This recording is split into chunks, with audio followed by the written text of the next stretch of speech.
اعضای خانواده: پدر، مادر، خواهر، برادر، پدر بزرگ، مادر بزرگ، نوه، دایی، خاله، عمو، عمه، برادرزاده، خواهرزاده، دختر عمو، دختر عمه، پسر عمو، پسر عمه، دختر خاله، پسر خاله، دختر دایی اور پسر دایی.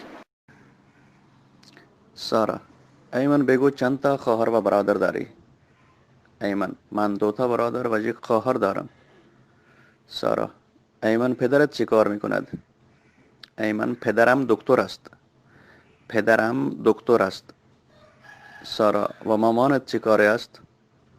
و مامانت چه کاره است؟ ایمن: مامانم خانه‌دار است. سارا: خوشا به حالت که هم پدر داری و هم مادر. ایمن: خدا را شکر. از خودت بگو. سارا: من 1 خواهر دارم و بابام معلم است و مامانم خیاطی می کند.